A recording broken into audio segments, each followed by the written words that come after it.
ಕೆಲವು ವಿಷಯಗಳನ್ನು ಆದರ್ಶವಾಗಿ ಇಟ್ಕೊಂಡು ಪ್ರಾರಂಭದಲ್ಲಿ ಅದಕ್ಕೆ ಬದ್ಧಳಾಗಿ ನಡ್ಕೊಂಡಿದ್ದೇ ಒಂದು ತಪ್ಪಾಯಿತು. ಆದರ್ಶದ ಜೀವನ ಕಾನ್ಸಿಕ್ವೆನ್ಸ್ ಆಗಬೇಕು ಅನ್ನೋದು ಸುಮಾರು 10ನೇ ಸತಿ ಭಗವದ್ಗೀತೆ ಓದಿದಾಗ ಅರ್ಥ ಆಯ್ತೇನೋ. ಅದಕ್ಕೆ ಮುಂಚೆ ನಂದು ಒಂದು ಪ್ರಿನ್ಸಿಪಲ್ ಇದೆ, ನಂದು ಒಂದು ಕಾನ್ಸೆಪ್ಟ್ ಇದೆ, ನಾನು ಅದನ್ನು ಫಾಲೋ ಮಾಡಬೇಕು, ನಾನು ಎಲ್ಲರಿಗೂ ಜಾಗ ಮಾಡಿಕೊಡ್ಬೇಕು, ಅಹಂಕಾರದಿಂದ ವರ್ತನೆ ಮಾಡಬಾರ್ದು, ಇದು ನನ್ನ ಒಂದು ಪಾಲಿಸಿ, ಇದು ನನ್ನ ಪ್ರಿನ್ಸಿಪಲ್, ನಾನು ಇದಕ್ಕೆ ಬದ್ಧಳಾಗಿರಬೇಕು, ನಾನು ಅಂತ ನಾನು ಎಲ್ಲರಿಗಿಂತ ಜಾಸ್ತಿ ಅಂತ ಕೂತ್ಕೊಳ್ಬಾರ್ದು. ಇದೆಲ್ಲ ಪಾಲಿಸಿ ಮಾಡಿಕೊಂಡಾಗ ಬೇಕಾದಷ್ಟು ತಪ್ಪುಗಳಾಗಿದೆ. ಯಾಕೆಂದರೆ ಜನಗಳಿಗೆ ಮಿಸ್ಅಂಡರ್ಸ್ಟ್ಯಾಂಡ್ ಆಗಿದೆ ಎಷ್ಟೋ ಸತಿ. ನಾನು ಏನೋ ಒಂದು ಕೆಲಸ ಮಾಡ್ತಿದ್ದಾಗ ಆ ಪಾತ್ರವನ್ನು ಮಾಡೋದಕ್ಕೆ ಅದಕ್ಕೊಂದು ಸ್ಥಳ, ಅದಕ್ಕೊಂದು ವೇಷಭೂಷಣ ಎಲ್ಲ ಇರುತ್ತೆ. ಆದರೆ ನಾನು ಎಲ್ಲರ ಜೊತೆನೂ ಎಲ್ಲರ ಥರ ಇದು ನಾನು ಇರ್ಬೋದು, ಅವ್ರನ್ನೆಲ್ಲ ಮೇಲೆ ಕೂಡಿಸ್ಕೋಬೋದು ಅಂತ. ಅಂದರೆ ಅವ್ರು ಕೆಲಸ ಮಾಡದೇ ಇದ್ರೂ ಅವ್ರಿಗೆ ಮಾಡಿದ್ದೀನಿ ನಾನು ಅನ್ನುವ ಒಂದು ಭಾವನೆ ಬರೋ ಹಾಗೆ, ನಾನು ಮಾಡಿದರೂ ಅವ್ರು ಮಾಡಿದ್ದಾರೆ ಅನ್ನೋ ಹಾಗೆ ಒಂದು ಭ್ರಮೆಗೆ ಸಿಕ್ಕಾಕ್ಸ್ತಿದ್ದೆ. ಅಂದರೆ ಏನಾದ್ರು ಒಂದು 4 ಲೈನ್ ಯಾರಿಗಾದರೂ ಒಂದು ಪೊಯಮ್ ಬರೆಯೋಕ್ಕೆ ಬಂದರೆ ನಾನು ಅದನ್ನು ಮಾಡಿಫೈ ಮಾಡಿ ಅವ್ರ ಕೈನಲ್ಲಿ ಅದನ್ನು ಬರೆಸಿ, ಆ್ಯಕ್ಚುಲಿ ನಾನೇ ಬರೆದಿದ್ರೂ ಅವರೇ ಬರೆದಂಗೆ ಅವ್ರ ಮನಸ್ಸಿಗೆ ಬಂದು ಅವರು ತಾನೇ ಬರೆದಿದ್ದು ಅನಿಸಿ ಜನ ಎಲ್ಲ ಅವ್ರನ್ನ ಹೊಗಳಿದಾಗ ಅವ್ರು ಬರೆದಿದ್ದಾರೆ ಅಂದ್ಕೊಂಡಾಗ ನಾನು ಯಾವತ್ತೂ ಕ್ರೆಡಿಟ್ ತೊಗೊಂಡಿಲ್ಲ. ಆದರೆ ಅವರೇನೇ ಭ್ರಮೆಗೆ ಒಳಪಟ್ಟು ಅವರೇ ಮಾಡ್ದಂಗೆ ಕೆಲಸನ ಮಾಡ್ತಾರೆ. ನಾನು ಮಾಡೋಕ್ಕೆ ಮುಂಚೆ ಮಾಡ್ತಾ ಇರುವಾಗ, ಮಾಡಿದ ಮೇಲೆ ಅವ್ರಿಗೆ ಸಪೋರ್ಟ್ ಮಾಡಿ ಅವ್ರಿಗೊಂದು ಜಾಗ ಕೊಟ್ಟು ಅವ್ರ ಮೂಲಕ ಕೆಲಸ ಮಾಡಿಸಿದಾಗ ಫುಲ್ ಪ್ರಾಸೆಸ್ ಅವರು ಭ್ರಮೆನಲ್ಲೇ ಮಾಡಿದ್ರಿಂದ ಕೊನೆಯಲ್ಲಿ ನಾನು ಅಲ್ಲಿ ಕಂಪ್ಲೀಟ್ ಔಟ್ ಆಫ್ ಪಿಕ್ಚರ್ ಇರ್ತೀನಿ, ಅವರೇ ಮಾಡಿದ್ದಾರೆ ಅನ್ನೋ ಭ್ರಮೆ ಬರುತ್ತೆ. ಇದು ಪ್ರಾರಂಭದಲ್ಲಿ ನನಗೆ ಅವ್ರಿಗೂ ಸಿಕ್ಕಲಿ, ಅವರು ಒಳ್ಳೇದು ಮಾಡಲಿ ಅಂತ ಎಷ್ಟೋ ಜನ ಕೆಲಸ ಮಾಡದೇ ಇದ್ರೂ ನಾನೇ ಮಾಡಿದ್ದೀನಿ ಅಂತ ಭ್ರಮೆ ಬರೆಸಿದ್ದು ನನ್ನ ದೊಡ್ಡ ತಪ್ಪು. ಅದು ನಾನು ಪ್ರಿನ್ಸಿಪಲ್ ಅಂದ್ಕೊಂಡಿದ್ದೆ. ಎಲ್ಲರ ಜೊತೆ ಮಧ್ಯದಲ್ಲಿ ಕೂತ್ಕೊಳ್ಳೋದು, ಒಂಥರ ಅವರಿಗೆ ನಾನು ಅವ್ರ ಸಮ ಅಂತ ತೋರ್ಸೋಕ್ಕೆ ಹೋಗೋದು, ಇದೆಲ್ಲ ಒಂದು ಪಾಲಿಸಿ ಥರ ಮಾಡಿದ್ದೆ. ಆಮೇಲೆ ನನಗೆ ಅರ್ಥ ಆಯಿತು ಇದರ ಅವಶ್ಯಕತೆ ಇಲ್ಲ. ಇದು ಮಾಡ್ತಾ ಇರೋದ್ರಿಂದ ನನಗೂ ಅವ್ರಿಗೂ ಏನು ವ್ಯತ್ಯಾಸ, ಏನು ಒಂದೇ. ಗುರುಗಳಂದರೆ ಯಾವ ಥರ ಇರಬೇಕು ಆ ಥರ ಅವ್ರದ್ದು ಒಂದು ಕ್ವಾಲಿಟಿನೂ ಇಲ್ಲ ಅನ್ನೋ ಹಾಗೆ ಒಂದು ಪಿಕ್ಚರ್ ಅವ್ರಿಗೆ ಸಿಕ್ಕಿರೋದು ಭಾಳ ದೊಡ್ಡದು. ನಾನು ತಪ್ಪು ಮಾಡಿರೋದು ಆ ಡಿಸ್ಟೆನ್ಸ್ ಹಿಡಿದೆ ಜನಗಳಲ್ಲಿ. ಆಮೇಲೆ ಕೆಲವರು ಅದರಲ್ಲಿ ಫಿಲ್ಟ್ರ್ ಆಗ್ತಾರೆ. ಆಮೇಲೆ ನಾನೇನಾದ್ರು ಒಂದು ಸ್ವಲ್ಪ ಒಂದು ಪೊಸಿಷನ್ ತೊಗೊಂಡ ತಕ್ಷಣ ಅವರು ಹರ್ಟ್ ಆಗೋಕ್ಕೆ ಶುರು ಆಯಿತು, ಈಗೋಗೆ ಹರ್ಟ್ ಆಯಿತು. ಯಾವಾಗ ನಾನು ಅವ್ರನ್ನ ಮಗು ಥರ ಕೂಡಿಸ್ಕೊಂಡಿದ್ದೆ ಅಲ್ಲಿವರೆಗೂ ನನ್ನ ಜೊತೆ ಚೆನ್ನಾಗಿದ್ದರು. ಯಾವಾಗ ನಾನು ಒಂದು ರೋಲ್ ತೊಗೊಂಡು ಅವ್ರಿಗೆ ಅವ್ರ ರೋಲ್ ಮಾಡೋದಕ್ಕೆ ಬಿಟ್ಟಾಗ ಆ ಡಿಸ್ಟೆನ್ಸ್ ಶುರು ಆಯಿತು. ಆವಾಗ ತುಂಬ ಜನನ ಕಳ್ಕೊಂಡೆ ನಾನು.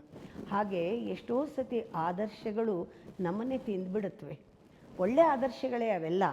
ಆದರೆ ಆದರ್ಶ ಇಟ್ಕೊಂಡು ಕೆಲಸ ಮಾಡೋಕ್ಕೂ ನಾವು ಸಹಜವಾಗಿ ಮಾಡ್ತಾ ಆದರ್ಶ ನಮ್ಮ ಜೀವನವೇ ಆದರ್ಶವಾಗಿ, ನಮ್ಮ ಜೀವನನೇ ಅವರಿಗೆ ಫಾಲೋ ಮಾಡುವಂಥ ಎಕ್ಸಾಂಪಲ್ ಆಗಿ ನಾವು ಇರಬೇಕಾದ್ರೆ ಇದು ತುಂಬ ಟೈಮ್ ತಗೊಳ್ತು.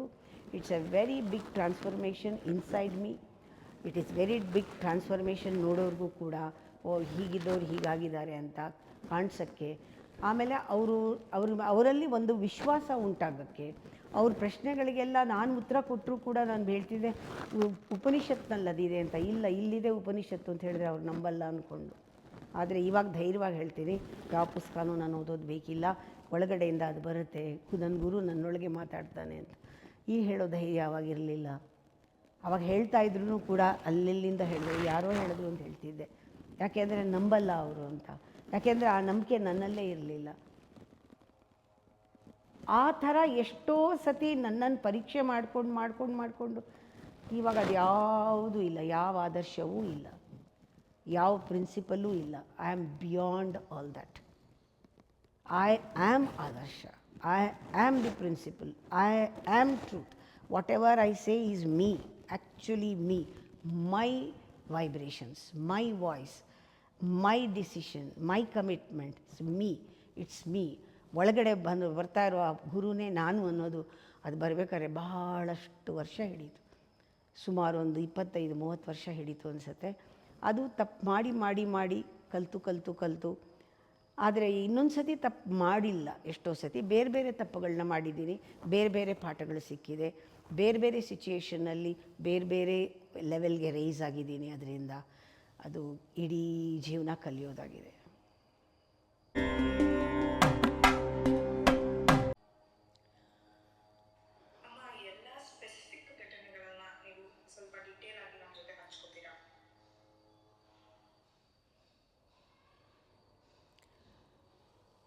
ಸ್ಪೆಸಿಫಿಕ್ ಘಟನೆಗಳು ಒಂದೊಂದು ನನಗೆ ಬುದ್ಧಿ ಬಂದಾಗಿಂದ 5 ವರ್ಷ ಮಗು ಇದ್ದಾಗ ಇದ್ದ ಒಂದು ಮೈಂಡ್ಸೆಟ್ ಏನಿತ್ತು,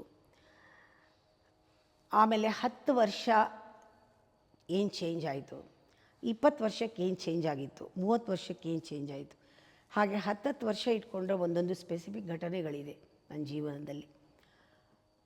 ನನಗೆ ಒಂದು ಸತಿ ಅನಿಸಿತ್ತು, ಏನಾದರೂ ಪೇಪರ್ನಲ್ಲಿ ಬಂದಿರಲಿ, ಮನೆಯಲ್ಲಿ ಓದ್ತಾ ಇರಲಿ, ಚಿಕ್ಕವಳು ಇನ್ನೂ ನನಗೆ ಗೊತ್ತಿಲ್ಲ ನಂದು ಹೆಸರು ಬಂದಿದೆಯಾ ಅಂತ ನಾನು ನೋಡ್ತಾ ಇದ್ದೆ. ಯಾಕೆ ಹಂಗೆ ನೋಡ್ತಾ ಇದ್ದೆ ಅಂತ ನಂಗೆ ಗೊತ್ತಿಲ್ಲ. ನನ್ನ ಹೆಸರು ಎಲ್ಲಾದರೂ ಇರ್ಬೋದಾ, ನನ್ನ ಹೆಸರು ಯಾವಾಗ ಬರುತ್ತೆ ಪೇಪರ್ನಲ್ಲಿ, ಆ ಥರ ಏನೋ ಒಂದು ವಿಶೇಷವಾದ ಒಳಗಡೆ ಯಾವುದೋ ಒಂದು ಶಕ್ತಿ ಆವಾಗಲೇ ಹೊರಗಡೆ ಬರೋಕ್ಕೆ ಕಾದಿತ್ತು ಅನಿಸುತ್ತೆ. ನಾನಿವಾಗ ಎಷ್ಟಿದ್ರೂ ನನಗೆ ತೃಪ್ತಿ ಆಗ್ತಾ ಇರಲಿಲ್ಲ, ಏನು ಮಾಡಿದ್ರೂ ತೃಪ್ತಿ ಆಗ್ತಾ ಇರಲಿಲ್ಲ. ಯಾವುದಾದ್ರು ಡ್ರಾಮಾಗೆ ಸೇರಿಸಿದ್ರೆ, ಅಯ್ಯೋ ಈ ಡ್ರಾಮಾನಲ್ಲಿ ಇದಿಷ್ಟೇ ಡೈಲಾಗ್ ಸಾಲದು, ಇನ್ನೂ ಏನಾದ್ರು ಹೇಳಬೇಕು, ಈ ಡೈಲಾಗ್ ಚೆನ್ನಾಗಾಗತ್ತೆ, ಅಲ್ಲಿಗೆ ಹೋಗ್ಬಿಟ್ಟು ಬೇರೆ ಏನೇನೋ ಹೇಳ್ಬಿಡ್ತಾ ಇದೆ. ಎದುರುಗಡೆ ಇರೋರಿಗೆ ಲಾಸ್ಟ್ ಬಿಟ್ಟು ಸಿಗದೆ ಅವ್ರಿಗೆ ಒದ್ದಾಟ ಆಗ್ತಿತ್ತು.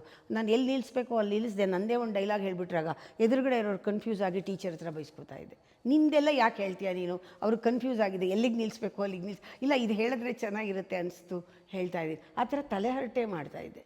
ಆದ್ದರಿಂದ ನನಗೆ ಯಾಕೆ ನಾನು ಹೀಗೆ ಮಾಡ್ತೀನಿ, ಇಲ್ಲ ಅದು ಚೆನ್ನಾಗಾಗಿಲ್ಲ, ಸಮಾಧಾನ ಆಗಿಲ್ಲ, ಅದು ಬರಬೇಕು ಅಂತ ಚಿಕ್ಕದಿಂದ ಅದು ಬರ್ತಿತ್ತು ನನಗೆ. ನಾನು ಒಂಥರ ಎಲ್ಲರಿಗಿಂತ ಡಿಫ್ರೆಂಟು, ಎಲ್ಲರಿಗಿಂತ ನಾನು ಸ್ಪೆಷಲ್ಲು, ಇವ್ರಿಗೇನೋ ನನಗೆ ಗೊತ್ತಿರೋದು ಇವ್ರಿಗೆ ಗೊತ್ತಿಲ್ಲ, ಇವ್ರಿಗೆ ತಿಳಿಸ್ಬೇಕು, ಇವ್ರು ಇನ್ನೂ ಯಾಕೆ ಹಿಂಗಿದ್ದಾರೆ, ಇನ್ನೂ ಗೊತ್ತಿಲ್ವಲ್ಲ ಇವರಿಗೆ, ಯಾಕೆ ಗೊತ್ತಾಗ್ಸಲ್ಲ, ಯಾಕೆ ಇಷ್ಟೊಂದು ಆಸಕ್ತಿ ಇಲ್ಲ, ಡ್ರೆಸ್ ಮಾಡ್ಕೊಳ್ಳೋಕ್ಕೆ ಯಾಕೆ ಆಸಕ್ತಿ ಇಲ್ಲ ಇವ್ರಿಗೆ, ಇವ್ರು ಯಾಕೆ ಮುಂದೆ ಬೇಚಲ್ಲಿ ಕೂತ್ಕೊಳ್ಳಲ್ಲ, ಯಾಕೆ ಮುಂದಕ್ಕೆ ಹೋಗಲ್ಲ, ಯಾಕೆ ಸ್ಪೋರ್ಟ್ಸಿಗೆ ಸೇರಲ್ಲ, ಯಾಕೆ ಹಿಂದೆ ಉಳಿತಾರೆ, ಈ ಥರ ಡಿಫ್ರೆನ್ಸ್ ನೋಡೋಕ್ಕೆ ಶುರು ಮಾಡಿದೆ. ನನ್ನಲ್ಲಿ ಏನೋ ಒಂದು ವಿಶೇಷತೆ ಕಾಣಿಸ್ತಾ ಇತ್ತು, ಅದು ಬೆಳೆಸಬೇಕು, ಏನೋ ಇದೆ, ನಾನೇನೋ ಆಗಬೇಕು. ಫಸ್ಟು ಡಾಕ್ಟ್ರ್ ಆಗಬೇಕು, ಇಲ್ಲ ಡಾಕ್ಟ್ರ್ ಆಗಲ್ಲ. ಆಮೇಲೆ ಫಿಲ್ಮ್ ಆ್ಯಕ್ಟ್ರ್ ಆಗಬೇಕಾ, ಇಲ್ಲ ಕತೆ ಬರಿಬೇಕು ನಾನು, ಇಲ್ಲ ನಾನು ಪೊಯಮ್ ಬರಿಬೇಕು, ಇಲ್ಲ ಫಿಲ್ಮ್ಗೆ ಹಾಡು ಬರಿಬೇಕು. ದ್ವಾರಕೀಶ್ ಹತ್ರನೂ ನಮ್ಮ ರಿಲೇಟಿವ್ ಅವ್ರ ಹತ್ರನೂ ಹೋಗಬೇಕು ಅನ್ನೋ ಪ್ಲ್ಯಾನ್ ಇತ್ತು. ಏನೇನೋ ಎಲ್ಲೆಲ್ಲೋ ಹೋಗ್ತಾ ಇದ್ದೆ, ಏನೇನೋ ಮಾಡ್ತಾಯಿದ್ದೆ. ನನ್ನಲ್ಲಿ ಏನೋ ಇದೆ, ಅದು ಹೊರಗೆ ಬರಬೇಕು, ಅದು ಏನು ಅಂತ ಗೊತ್ತಾಗ್ತಿರ್ಲಿಲ್ಲ. ಒಂದು ತುಂಬ ಇದಾಗ್ತಿತ್ತು. ಆಮೇಲೆ ಒಂದು ಲೆವೆಲ್ಗೆ ಬಂದ ತಕ್ಷಣ ಮನೆಯೊಳಗೆ ಹುಟ್ಟಿದರು ಮಂದಿಯೊಳಗೆ ಬೆರೆತು ದೊಡ್ಡವನಾಗುವ ಮೊದಲು ಸಣ್ಣವನಾಗು, ಇದು ನನ್ನ ಜೀವನದಲ್ಲಿ ಬಹಳಷ್ಟು ದೊಡ್ಡ ಪರಿಣಾಮವನ್ನು ಗೊತ್ತಾಯಿತು. ಆಗ ನಾನು ಮನೆಯವ್ರನ್ನ ಯಾರನ್ನೂ ಹಚ್ಕೊಂಡಿಲ್ಲ, ಕೆಲವರು ಮಾತ್ರ ನನ್ನನ್ನು ಯಾರು ತುಂಬ ಪ್ರೀತಿಸ್ತಿದ್ರು ಅವ್ರನ್ನ ಮಾತ್ರ ಹಚ್ಕೊಂಡಿರೋದು. ನಮ್ಮ ಅಕ್ಕ ಯಾವಾಗಲೂ ಅಕ್ಕ ಒಬ್ಬರೇ ಎಲ್ಲ ಜೀವನದಲ್ಲಿ, ಇನ್ಯಾರೂ ನನಗೆ ಕಾಣಿಸ್ತಾ ಇರಲಿಲ್ಲ. ಅವ್ರ ರೆಪ್ರೆಸೆಂಟೇಟಿವ್ ಆಗಬೇಕು, ನಾನು ಅವ್ರ ಮಗಳಾಗಿ ಹುಟ್ಟಬೇಕಾಯ್ತು, ಅವ್ರ ಥರ ಇರಬೇಕು. ನೋಡಿ ಅವ್ರು ಜನಸೇವೆ ಮಾಡ್ತಾರೆ, ಡಾಕ್ಟ್ರ್ ಆಗಿದ್ದಾರೆ, ಎಲ್ಲರೂ ಎಷ್ಟು ಪ್ರೀತಿ ಮಾಡ್ತಾರೆ ಅವ್ರನ್ನ, ಆ ಥರ ಆಗಬೇಕು. ಅಕ್ಕ ಒಂದು ಮಾಡೆಲ್ ಆಗಿತ್ತು. ಆಮೇಲೆ ಬರ್ತಾ ನನಗೆ ಮನೆಯವ್ರದ್ದು ಯಾರ್ದೂ ಅಷ್ಟು ಕನೆಕ್ಷನ್ ಬರಲಿಲ್ಲ. ಫ್ರೆಂಡ್ಸ್ 24 ಗಂಟೆ ಬೀದಿನಲ್ಲೇ ಇರೋದು, ಫ್ರೆಂಡ್ಸ್ ಮನೇಲಿರೋದು, ಆಟ ಆಡೋದು, ಸ್ಪೋರ್ಟ್ಸು, ಓದೋಕ್ಕಿಂತ ಲಿಟ್ರರಿ ಆ್ಯಕ್ಟಿವಿಟೀಸ್ ಆ್ಯಂಡ್ ಸ್ಪೋರ್ಟ್ಸ್. ಡಿಬೇಟಿಗೆ ಇಷ್ಟ, ಚರ್ಚೆ ಮಾಡೋದಿಷ್ಟ, ರೆಸಿಟೇಷನ್ ಇಷ್ಟ, ಸ್ಪೋರ್ಟ್ಸ್ ಇಷ್ಟ, ಆಮೇಲೆ ಮಾನಿಟರ್ ಆಗೋದಿಷ್ಟ, ಒಂದು ಪ್ರೆಸಿಡೆಂಟ್ ಆಗೋದಿಷ್ಟ, ಅಲ್ಲೆಲ್ಲರನ್ನೂ ಸೇರಿಸೋದಿಷ್ಟ, ಆ ಥರ ಒಂದು ಲೀಡರ್ಶಿಪ್ ಕ್ವಾಲಿಟಿ ಅದು ನನ್ನಲ್ಲಿ ತುಂಬ ಬಂತು. ಸ್ಪೆಸಿಫಿಕ್ ಇನ್ಸಿಡೆಂಟ್ಸ್ ತುಂಬ ನಡೆದಿದೆ ಅದಾದಮೇಲೆ ನನ್ನಲ್ಲಿ, ನಾನಿರೋ ಕಡೆ ನಾನು ಬೆಳೀತಾ ಇದ್ದಾಗ. ಅದಾದಮೇಲಿಂದ ಲವ್ ಅಂದರೆ ಒಂಥರ ತುಂಬ ಎಮೋಷನಲ್. ನಾನು ಆಲೋಚನೆ ಕಮ್ಮಿ, ಯಾವಾಗಲೂ ಎಲ್ಲರೂ ಕೂಡ ಪ್ರೀತಿಸಬೇಕು, ನಾನು ಎಲ್ಲರನ್ನೂ ಪ್ರೀತಿಸಬೇಕು, ಅವ್ರು ಯಾರಿಗೂ ಮೋಸ ಮಾಡಬಾರ್ದು, ಪ್ರತಿಯೊಬ್ಬರಿಗೂ ಕ್ಲಾಸ್ ಮಾಡೋದು, ಪ್ರತಿಯೊಬ್ಬರಿಗೂ ಇಷ್ಟಿಷ್ಟುದ ಲೆಟರ್ ಬರೆಯೋದು. ಹುಚ್ಚಿಡ್ದಿತ್ತು ನನಗೆ. ಎಲ್ಲರಿಗೂ ಲೆಟ್ರ್ ಬರಿತಾಯಿದ್ದೆ, ಇಂಥವ್ರಿಗೆ ಅಂತಿಲ್ಲ, ಲವ್ ಲೆಟ್ರ್ ಬರಿತಾಯಿದ್ದೆ. ನೀವು ಹೀಗೆ ಇದ್ದೀರಾ, ನೀವು ಚೆನ್ನಾಗಿರಿ, ನೀವು ಖುಷಿಯಾಗಿರಿ, ನನ್ನ ಜೊತೆ ಫ್ರೆಂಡ್ಶಿಪ್ ಬಿಡಬೇಡಿ, ಈ ಥರ ಒಂದು craving for friendship, craving for love. ಇದು ಎಲ್ಲೋ ಎಷ್ಟೋ ಜನ ಮಿಸ್ಟೇಕ್ ಮಾಡ್ಕೊಂಡಿದ್ದಾರೆ, ಎಷ್ಟೋ ಜನ ನಾನು ಅರ್ಥ ಮಾಡ್ಕೊಂಡಿಲ್ಲ, ಅನರ್ಥ ಮಾಡ್ಕೊಂಡಿದ್ದಾರೆ. ಇಷ್ಟಾದರೂ ಒಳಗಡೆ ಇರೋ ಎಮೋಷನ್ಗೆ ಒಂಥರ ಒಂದು ಬೌಂಡ್ರಿನೇ ಇಲ್ಲದೆ ಹೋಗ್ತಾ ಇದೆ. ಎಲ್ಲೂ ನಾನು ಬಾಂಡ್ ಮಾಡೋಕ್ಕಾಗ್ತಾಯಿಲ್ಲ, ಎಲ್ಲೂ ಅಣೆಕಟ್ಟು ಕಟ್ಟೋಕ್ಕಾಗ್ತಾಯಿಲ್ಲ. ಇದು ಯಾವುದೋ ಒಂದು ರೂಪದಲ್ಲಿ ಹೊರಗೆ ಬರಬೇಕು. ಆಮೇಲೆ ಒಂದು ಮದುವೆ ಆದಮೇಲೆ ಓಹೋ ಇದೊಂದು ಇವಾಗ ಎಲ್ಲ ಎಮೋಷನ್ಸ್ ಎಲ್ಲ ಹೊರಗಡೆ ಬರುತ್ತೆ. ಇವಾಗ ಮಕ್ಕಳು ಮರಿ, ನನ್ನ ಮನೆ, ಚಿಕ್ಕ ಮನೇಲಿ ನಾವು ಇದ್ದಿದ್ದು ಅದನ್ನು ಎಷ್ಟು ಚೆನ್ನಾಗಿ ಡೆಕೋರೇಟ್ ಮಾಡ್ತಿದ್ದೆ, ಒಂಥರ ಆರ್ಟಿಸ್ಟಿಕ್ಕಾಗಿ ಏನೇನೋ ಮಾಡೋದು. ಇದೇ ಜೀವನದಲ್ಲಿ ಒಂದು ಬ್ಯೂಟಿಫೈ ಮಾಡೋದು, ಆರ್ಟ್ ವರ್ಕ್ ಮಾಡೋದು, ಅದು ಮಾಡೋದು, ಇದು ಮಾಡೋದು, ಏನೇನೋ ಮಾಡೋದು. ದಿನಾಗಲೂ ಲಾಲ್ಬಾಗ್ ಹತ್ರನೇ ಮನೆ, ದಿನ ಲಾಲ್ಬಾಗ್ ಹೋಗಿ ಗಿಡಗಳು ತಂದು ದಿನಾಗಲೂ ಪಾಟಲ್ಲಿ ಗಿಡ ಜೋಡಿಸು, ಅದು ಮಾಡು, ಇದು ಮಾಡು. ಮಕ್ಕಳು ಹುಟ್ಟೋವರೆಗೂ ಒಂದು ಚಿಕ್ಕ ಮಗು ಮನೆ ಆಟ ಆಡಿದ್ರೆ ಆಡುತ್ತಲ್ಲ ಆ ಥರ ಆಡಿಕೊಂಡು ಏನೋ ಅಡುಗೆ ಕಲಿಯೋದು ಒಂದು ಆಟ, ಜೋಳ ಸುಟ್ಕೊಂಡು ತಿನ್ನೋದು ಒಂದು ಆಟ. ಹಾಗೇನೇ ನನಗೆ ಸಪೋರ್ಟಿಂಗಾಗಿ ನನ್ನ ಹಸ್ಬೆಂಡ್ ಸಿಕ್ಕಿರೋದು ಭಾಳ ಖುಷಿ ಆಯಿತು. ಹೀಗಾಗಿ ಒಂಥರ ಲೈಫ್ನಲ್ಲಿ ಒಂಥರ ತುಂಬ ಎನರ್ಜಿ, ಯಾವಾಗಲೂ ಎನರ್ಜಿ ಇರೋದು. ಆಮೇಲೆ ಮಕ್ಕಳಾದಮೇಲಿಂದ ಒಂದು ಮಗು ಸತ್ತ ಮೇಲೆ complete that specific incident I started thinking about life. What is life, what is birth, what is death. ಆಗ ಭಗವದ್ಗೀತೆ ನನಗೆ ಗುರು. ಆವತ್ತಿಂದ ಇವತ್ತುವರೆಗೂ ಯಾವಾಗ ಯಾವ ಪೇಜ್ ತೆಗೆದ್ರೂ ಕೂಡ ನನಗೆ ಉತ್ತರ ಸಿಗುತ್ತೆ. ಇವತ್ತು ಗೀತಾ ಜ್ಞಾನ ನನಗೆ ಮೇಲಕ್ಕೆ ಎತ್ತಿತು. ಅದಕ್ಕೆ ಋಷಿ ಸಂಸ್ಕೃತಿ ವಿದ್ಯಾ ಕೇಂದ್ರ ಸಪೋರ್ಟ್ ಮಾಡ್ತು. ಇವತ್ತು ಕೂಡ ಭಗವದ್ಗೀತೆನೇ ಸರ್ವಸ್ವ ನನಗೆ. ಹಾಗೆ ಪ್ರತಿಯೊಂದು ಹಂತದಲ್ಲೂ ಬೆಳೀತಾ ಬಂದಿದ್ದು. ಆಮೇಲೆ ತುಂಬ ಹೊರಗೆ ಬಂದಮೇಲೂ ಕೂಡ ಅಷ್ಟೇ, ನಾನು ಎಲ್ಲಿರ್ತೀನಿ ಅಲ್ಲಿ ನನಗೆ ಫಸ್ಟ್ ಹುಡುಕ್ತಾ ಇದ್ದಿದ್ದೆ ನಾನು ಸೆಂಟರ್. ನಾನು ಇನ್ನೂ ಶಾರ್ಟ್ ಆಗಿರೋದ್ರಿಂದ ಫಸ್ಟ್ ಹುಡುಕ್ತಾ ಇದ್ದಿದ್ದೆ centre, higher level of place. ಹತ್ಕೊಂಡು ಹೋಗಿ ಎಲ್ಲೋ ಒಂದು ಕಡೆ ಚೇರ್ ಹಾಕ್ಕೊಂಡಾದರೂ, ಬೆಂಚ್ ಮೇಲಾದರೂ ಅಥವಾ ಮರ ಹತ್ತಾದರೂ ಕೂತ್ಕೊಂಡ್ಬಿಡ್ತಿದ್ದೆ. ಎಲ್ಲರಿಗೂ ಕಾಣಿಸ್ಬೇಕು, ನಾನು ಹೇಳಿದ್ದೆಲ್ಲ ಕೇಳಬೇಕು. ಹುಚ್ಚು ಥರ ಇದು, ಹುಚ್ಚೆ. ಯಾಕೆಂದರೆ ಯಾರೂ ಆ ಥರ ಇಲ್ಲ. ನನ್ನ ಒಂಥರ ವಿಶೇಷವಾದ ಹುಚ್ಚಿದು. ನಿಜವಾಗ್ಲೂ ಒಂದು ಪರ್ಪಸ್ ಸಿಕ್ಕಿಲ್ಲದೆ ಇದ್ದರೆ ಹುಚ್ಚು ಹಿಡ್ದಿರೋದೇನೋ, ಎಲ್ಲರೂ ಹುಚ್ಚು ಅಂತಲೇ ಕರೀತಾ ಇದ್ರೇನೋ. ಆದರೆ ಅಷ್ಟರಲ್ಲೇ ನನಗೊಂದು ಪರ್ಪಸ್ ಸಿಕ್ತು. ಆ ಹುಚ್ಚುತನ ಪರಮಾತ್ಮನ ಕಡೆಗೆ ತಿರುಗ್ತು. ಹುಚ್ಚು ಕೃಷ್ಣಂದು ಹುಚ್ಚಿಡಿತು, ಹೀಗೆ ದೇವ್ರ ಹುಚ್ಚಿಡಿತು, ಆಮೇಲೆ ತಾಯಿ ಹುಚ್ಚಿಡಿತು, ದೇವಿ ಹುಚ್ಚಿಡಿತು, ಪುಸ್ತಕದ ಹುಚ್ಚಿಡಿತು, ಗ್ರಂಥದ ಹುಚ್ಚಿಡಿತು. ಹೀಗೇ ಈ ಒಂದು ಕೆಲಸ ಮಾಡಬೇಕು, ಸೇವೆ ಹುಚ್ಚಿಡಿತು. ಎಲ್ಲವೂ ಹುಚ್ಚೇ ಜೀವನದಲ್ಲಿ. ಇದು ಏನು ಸ್ಪೆಸಿಫಿಕ್ ಅಂದರೆ ಇದೇನೆ. ಎಲ್ಲರಿಗಿಂತ ಸ್ಪೆಸಿಫಿಕ್ ಅಂದರೆ ಎಲ್ಲರೂ ಥರ ಇಲ್ಲ, ನಾರ್ಮಲ್ಲಾಗಿಲ್ಲ. ನೀವು ಏನಾದ್ರು ತಿಳ್ಕೊಳ್ಳಿ ಹುಚ್ಚು ಅಂತ.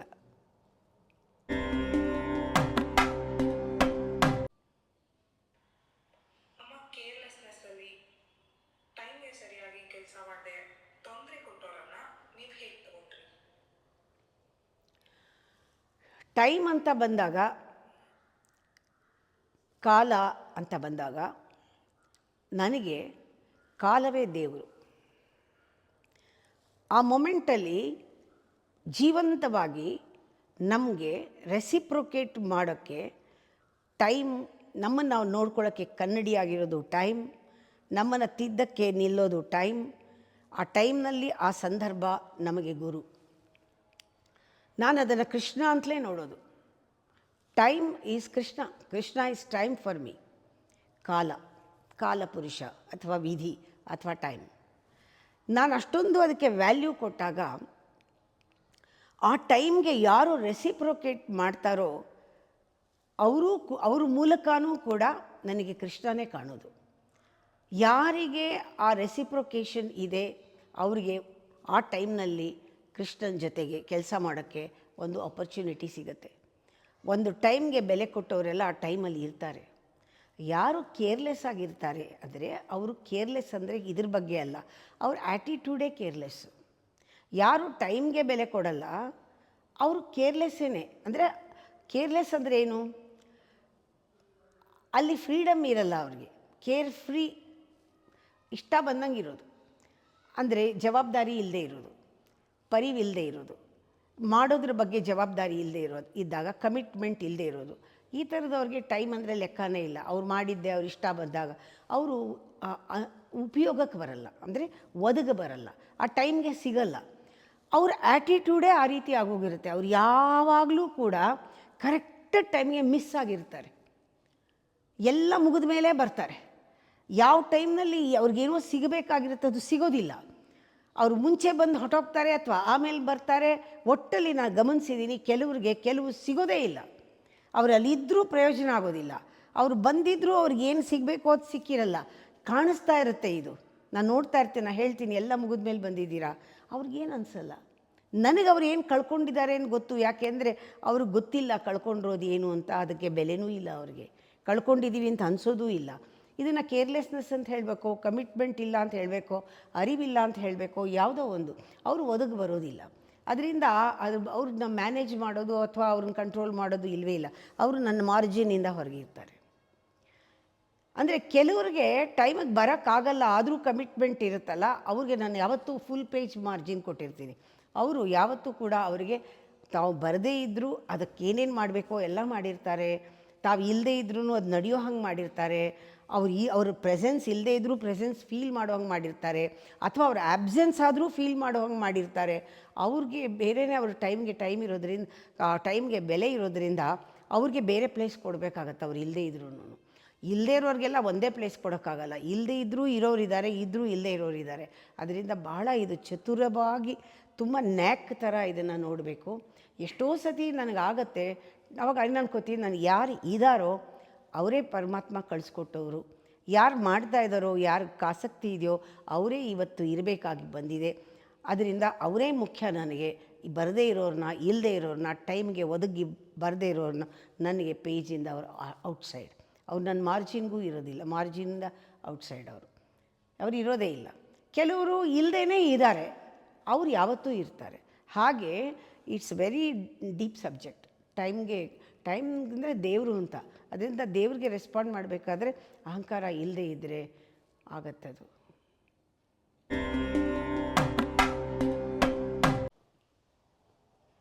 ಇವತ್ತು ಬೆಂಗಳೂರು ಬೆಳೀತಾ ಇದ್ದಾಗೆ ಭೂಮಿಗೆ ಬಹಳಷ್ಟು ಬೆಲೆ ಇದೆ. ಸೊ ಗುಡ್ಡ ಇವತ್ತು ಮಾರ್ಕೆಟ್ನಲ್ಲಿ ಯಾವ ಬೆಲೆ ಪಡೆದುಕೊಂಡಿದೆ. ಸೊ ಗುಡ್ಡದ ಮೇಲೆಲ್ಲ ನೀವು ತುಂಬ ಮರಗಳನ್ನು ಹಾಕಿದ್ದೀರಾ. ಈ ಮರಗಳನ್ನು ಬೆಳೆಸಬೇಕು ಅನ್ನೋಂಥ ಒಂದು ಯೋಚನೆ, ಆ ಯೋಚನೆ ನಿಮ್ಗೆ ಯಾಕೆ ಬಂತು ಅಮ್ಮ, ಹೇಗೆ ಬಂತು? ಅವತ್ತು ಇವತ್ತು ಯಾವತ್ತು ಹಣಕ್ಕೆ ನಾನು ಬೆಲೆ ಕೊಟ್ಟೇ ಇಲ್ಲ. ಹಣಕ್ಕೂ ಕೆಲಸಕ್ಕೂ ನಾನು ರಿಲೇಟ್ ಮಾಡಲ್ಲ, ಹಣಕ್ಕೂ ಜಾಗಕ್ಕೂ ನಾನು ರಿಲೇಟ್ ಮಾಡಲ್ಲ. ನನಗೆ ವ್ಯಾಪಾರ ಗೊತ್ತಿಲ್ಲ. ವ್ಯಾಪಾರ ಮಾಡೋ ವ್ಯವಹಾರಕ್ಕಂತೂ ನಾನು ಹೋಗೋದೇ ಇಲ್ಲ. ಇದಕ್ಕೆ ಎಷ್ಟು ದುಡ್ಡು ಕೊಟ್ಟು ತೊಗೊಂಡ್ವಿ ಅಂತಲೂ ಗೊತ್ತಿಲ್ಲ, ಇವತ್ತು ಎಷ್ಟು ದುಡ್ಡು ಆಯಿತು ಅಂತಲೂ ಗೊತ್ತಿಲ್ಲ. ಆದರೆ ಸ್ಥಳಕ್ಕೆ ಒಂದು ಶಕ್ತಿ ಇದೆ. ಭೂಮಿನಲ್ಲಿ ಪ್ರತಿಯೊಂದು ಇಂಚೂ ಆ ತಾಯಿಯ ದೇಹ ಇದು. ರೆಸ್ಪೆಕ್ಟ್ ಮಾಡ್ತೀನಿ. ನಾನು ಪಾದ ಇಡೋವಾಗ್ಲೂ ಕಣ್ಣು ಗೊತ್ಕೊಂಡು ಪಾದ ಇಡ್ತೀನಿ ಅಂತಾರಲ್ಲ, ಆ ಥರ ನಾನು ರೆಸ್ಪೆಕ್ಟ್ ಮಾಡ್ತೀನಿ ಭೂಮಿನ. ನಾನು ಹಣನ ಭೂಮಿನ ಯಾವತ್ತೂ ನಾನು ರಿಲೇಟ್ ಮಾಡಿ ನೋಡಿಲ್ಲ. ಆದರೆ ಈ ಭೂಮಿ ಮೇಲೆ ನಾನಿರೋ ಜಾಗದಲ್ಲಿ, ನನ್ನ ಸುತ್ತ ಜಾಗದಲ್ಲಿ ಯಾವ ರೀತಿಯ ವೈಬ್ರೇಷನ್ ಸೃಷ್ಟಿ ಮಾಡಬೇಕು, ಅದಕ್ಕೆ ನೇಚರ್ನೇ ಯಾವ ರೀತಿ ಹಾರ್ಮೋನೈಸ್ ಮಾಡಿಕೊಂಡು ನೇಚರ್ನ ಇಲ್ಲಿ ಕಾಪಾಡ್ಕೋಬೇಕು ಅನ್ನೋದು ಬಂದಾಗ ಹಸಿರು ಉಸಿರು ಅನ್ನೋ ಪ್ರೋಗ್ರಾಮ್ ಅದು ಪ್ರಾರಂಭ ಆಯಿತು. ಹಾಗೆ ಎಲ್ಲರಿಗೂ ಹಸಿವು ನೀಗುವಂಥ ಅನ್ನದಾನ. ಆಮೇಲೆ ಬೆಳೆಯೋದು, ಜ್ಞಾನ, ಎಜುಕೇಷನ್ ಅಂದರೆ ಆತ್ಮಜ್ಞಾನ, ಆತ್ಮ ಸಂಶೋಧನಾ ಕೇಂದ್ರ. ಈ ರೀತಿ ಸೆಲೆಕ್ಟ್ ಮಾಡಿ ಒಬ್ಬ ಮನುಷ್ಯ ಬೆಳೆಯೋದಕ್ಕೆ ಏನೇನು ಬೇಕು, ವಾತಾವರಣ ಹೇಗಿರಬೇಕು, ಅವನಿಗೇನು ಹೊಟ್ಟೆಗೆ ಬೇಕು, ಇಲ್ಲಿಗೆ ಯಾವ ಆಹಾರ ಬೇಕು, ಇದ್ರ ಬಗ್ಗೆ ಚಿಂತನೆ ಆಯಿತೇ ಹೊರತು ಇನ್ಯಾವುದೂ ಯೋಚನೆ ಮಾಡಲಿಲ್ಲ. ಇವತ್ತೂ ಕೂಡ ನನಗೆ ಎಷ್ಟು ಹಣ, ಎಷ್ಟು ಬೆಲೆ ಈ ಜಾಗಕ್ಕೆ ಗೊತ್ತಿಲ್ಲ. ಆದರೆ ಈ ಜಾಗಕ್ಕೆ ಬೆಲೆ ಕಟ್ಟಕ್ಕೆ ಸಾಧ್ಯವೇ ಇಲ್ಲ. ಇನ್ವ್ಯಾಲ್ಯೂಬಲ್ ಟ್ರೆಷರ್ ಬಿಕಾಸ್ ಆಫ್ ಗುರುಶಕ್ತಿ, because of the enrichment of energy here every day.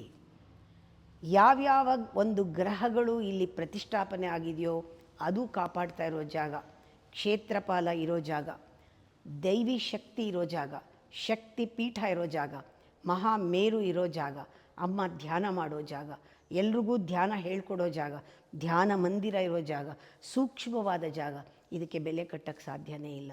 ಅದರಿಂದ ನಾನು ಅದ್ರಲ್ಲಿ ಬಹಳ ಪುವರ್, ಬೆಲೆ ಕಟ್ಟಿ ಮಾತಾಡೋದ್ರಲ್ಲಿ ತುಂಬ ಪುವರ್. ಇವತ್ತು ಇದನ್ನ ಮಕ್ಕಳು ಅಂದರೆ ಏನು, ನನ್ನ ಡಿಸೈಪಲ್ಸ್ ಯಾರಿದ್ದಾರೆ, ಯಾರು ಈ ಜಾಗನ ತೊಗೊಳಕ್ಕೆ ಸಪೋರ್ಟ್ ಮಾಡಿದ್ರು, ಇವತ್ತೂ ಅವರಿದ್ದಾರೆ.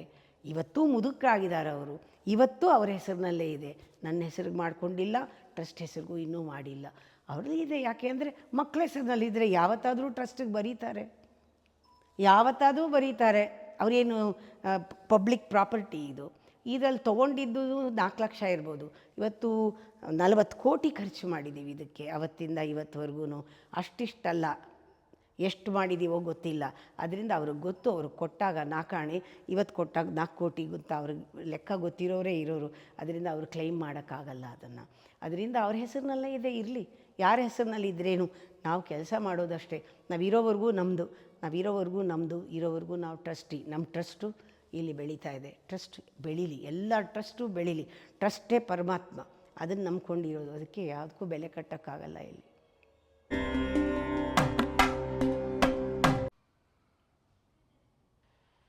ಅಮ್ಮ, ಸ್ವಾರ್ಥದಲ್ಲಿ ಇವಾಗಲೂ ಕೆಲವು ಜನ ನಿಮ್ಮನ್ನ ಡೈರೆಕ್ಟ್ ಆಗಿ ಅಥವಾ ಇಂಡೈರೆಕ್ಟ್ ಆಗಿ ಕಂಟ್ರೋಲ್ ಮಾಡ್ತಿರೋರ್ನ ನೀವು ಹೇಗೆ ಹ್ಯಾಂಡಲ್ ಮಾಡ್ತಾ ಇದ್ದೀರಮ್ಮ? ಅವ್ರನ್ನ ಹೇಗೆ ತೆಗೆದುಕೊಳ್ತಾ ಇದ್ದೀರಾ? ಯಾವಾಗ ನಾನು ಸ್ವಾರ್ಥದಲ್ಲಿದ್ದುಬಿಟ್ರೆ ಬೇರೆಯವ್ರೂ ಐಡೆಂಟಿಟಿಗೆ ಸಿಕ್ಕಾಕ್ಕೊಂಡು ನಾನು ಒಂದು ಐಡೆಂಟಿಟಿಗೆ ಸಿಕ್ಕಾಕ್ಕೊಂಡಿದ್ದರೆ ಆವಾಗ ಹ್ಯಾಂಡಲ್ ಮಾಡಬೇಕಾಗತ್ತೆ. ಆವಾಗ ಒಬ್ರಿಗೊಬ್ರಿಗೆ ಘರ್ಷಣೆ ಬರೋದು. ನಾನು ಯಾವಾಗ ಐಡೆಂಟಿಟಿಯಿಂದ ಹೊರಗೆ ಬಂದಿರ್ತೀನಿ ಅಥವಾ ಪಾತ್ರಗಳನ್ನು ಮಾಡುವಾಗ ನನಗೆ ಸಂಪೂರ್ಣ ಹತೋಟಿಲಿರುತ್ತೆ ನನ್ನ ಪಾತ್ರ, ಒಂದು ಸ್ಪೇಸ್ ಇಟ್ಕೊಂಡಿರ್ತೀನಿ ನನಗೂ ನನ್ನ ಪಾತ್ರಕ್ಕೂ. ನನಗೆ ನಾನು ಮಾಡ್ತಾ ಇರೋ ಪಾತ್ರದ ಅರಿವು ಯಾವಾಗ ಇರುತ್ತೆ, ಅಲರ್ಟಾಗಿ ನಾನು ಇದ್ದಾಗ ಹ್ಯಾಂಡಲ್ ಮಾಡೋದು ಬೇಕಿಲ್ಲ. ಆವಾಗ ಏನಾಗುತ್ತೆ, ನನಗೆ ಗೊತ್ತಾಗತ್ತೆ ಇವರು ಈ ಸ್ಥಿತಿನಲ್ಲಿ ಇರೋದರಿಂದ, ಈ ಲೆವೆಲ್ ಇದ್ದರೆ ಮೈಂಡ್ಸೆಟ್ಟು ಯಾವ ರೀತಿ ಅವರು ನಡ್ಕೊಳ್ಳೋಕ್ಕೆ ಸಾಧ್ಯ, ಅದೇ ರೀತಿಯೇ ನಡ್ಕೊಳ್ಳೋಕ್ಕೆ ಸಾಧ್ಯ. ಬೇರೆ ರೀತಿ ನಡ್ಕೊಳ್ಳೋಕ್ಕಾಗೋದೇ ಇಲ್ಲ. ಹೀಗಿದ್ದವ್ರು ಹೇಗೆ ನಡ್ಕೋಬೇಕು ಹಾಗೆ, ಹೀಗಿದ್ದವ್ರು ಹೇಗೆ ನಡ್ಕೋಬೇಕು ಹಾಗೆ, ಹೀಗಿರೋರು ಹೇಗೆ ನಡ್ಕೋಬೇಕು ಹಾಗೆ ನಡ್ಕೊಳ್ತಾರೆ. ಎಲ್ಲ ಲೆವೆಲ್ಗೂ ನಾನು ಸಾಕ್ಷಿಯಾಗಿರೋದ್ರಿಂದ ನನಗೆ ಕಂಪ್ಲೇಂಟ್ ಇಲ್ಲ. ಆದರೆ ನನಗೆ ಇವ್ರು ಯಾವ ಸ್ಥಿತಿನಲ್ಲಿದ್ದಾರೆ ಅವ್ರನ್ನ ಹೇಗೆ ಅದರಿಂದ ಬಿಡಿಸೋದು ಅನ್ನೋ ಯೋಚನೆ ಬರುತ್ತೆ ಹೊರತು, ಇವ್ರು ಇದೇ ರೀತಿ ಇನ್ನೂ ಇದ್ದರೆ ಅವ್ರಿಗೆ ತೊಂದರೆ ಆಗುತ್ತೆ, ಕರ್ಮ ಆಗುತ್ತೆ. ನನ್ನ ಕೆಲಸ ಏನು, ಅವ್ರನ್ನ ಆದಷ್ಟು ಬಿಡಿಸೋಕ್ಕಾಗತ್ತಾ ಅಂತ ನೋಡ್ತೀನಿ ಹೊರತು, that is my management. I manage myself, that is no problem. Nobody can control. ಅವ್ರ ಅಹಂಕಾರ ನನ್ನನ್ನು ಕಂಟ್ರೋಲ್ ಮಾಡೋದೇ ಇಲ್ಲ. ಅವ್ರ ಅಹಂಕಾರದಲ್ಲಿ ಇಲ್ಲದೇ ಇದ್ದರೂ ನನ್ನನ್ನು ಅವ್ರು ಕಂಟ್ರೋಲ್ ಮಾಡಲ್ಲ. ಆದರೆ ನಾನು ಯಾವಾಗ ಅಹಂಕಾರದಲ್ಲಿ ಇರ್ತೀನಿ ಆಗ ನಾನು ನನ್ನನ್ನು ಕಂಟ್ರೋಲ್ ಮಾಡ್ಕೋಬೇಕಾಗತ್ತೆ. ಆವಾಗ ಜಗಳ ಆಡಬೇಕಾಗತ್ತೆ, ಏನೇನೋ ಘರ್ಷಣೆಗಳಾಗತ್ತೆ. ಈ ಅನುಭವವೂ ನನಗಿದೆ. ಒಂದೊಂದು ಸತಿ ನನಗೆ ಹಾಗಾದಾಗ್ಲೂ ಒಂದು ಪಾಠ ಅದರಿಂದ ಹೊರಗೆ ಬರೋಕ್ಕೆ. ಆವಾಗ ನಾವು ಅವ್ರನ್ನೇನು ಹೇಳಬೇಕು, ಥ್ಯಾಂಕ್ಸ್ ಹೇಳಬೇಕಲ್ವಾ, ನನಗೆ ನನ್ನ ಬಗ್ಗೆ ಅರಿವನ್ನು ಮೂಡಿಸಿದ್ದಾರೆ ಇವರು, ಥ್ಯಾಂಕ್ ಯು. ಫಸ್ಟ್ ಲೆವೆಲ್ನಲ್ಲಿ ಅವರು ಆ ಥರ ನಾನು ಆ ಥರ ಇರೋದ್ರಿಂದನೇ ಈ ಥರ ಘರ್ಷಣೆ ಆಯಿತು. ಅವ್ರ ಲೆವೆಲ್ನಲ್ಲಿ ನಾನು ಇದೀನಲ್ಲ, ಇಲ್ಲ ಅವ್ರನ್ನ ಹೆಲ್ಪ್ ಮಾಡೋಕ್ಕಾಗಲ್ಲ, ನನ್ನೂ ಹೆಲ್ಪ್ ಮಾಡ್ಕೊಳಕ್ಕಾಗಲ್ಲ ಅನ್ನೋ ಪಾಠ ಸಿಕ್ತಲ್ಲ, ಆವಾಗ ನನಗೆ ಆ ಅರಿವಲ್ಲಿ ಬಿಡುಗಡೆ ಆಗುತ್ತೆ. ಆ ಬಿಡುಗಡೆಗೆ ಅವರೇ ಕಾರಣ, ಆ ಸಿಚುಯೇಷನ್ನು ಕಾರಣ. ಅವರು ಗುರು, ಸಿಚುಯೇಷನ್ ಗುರು. ನಾನು ಕಲ್ತಿದ್ದೀನಿ. ಇವಾಗ ಏನಾದರೂ ಮಾಡ್ಬೋದು ಅವರಿಗೆ. Now I have become master of the situation and master to my own self and I can control myself. ಆವಾಗ ಅವ್ರಿಗೆ ಸಹಾಯ ಮಾಡ್ಬೋದು. ಆ ರೀತಿ ನೋಡ್ತೇನೆ ಹೊರತು ಡೈರೆಕ್ಟಾಗಿ ಇಂಡೈರೆಕ್ಟಾಗಿ ಯಾರನ್ನೂ ಕಂಟ್ರೋಲ್ ಮಾಡೋಕ್ಕಾಗಲ್ಲ.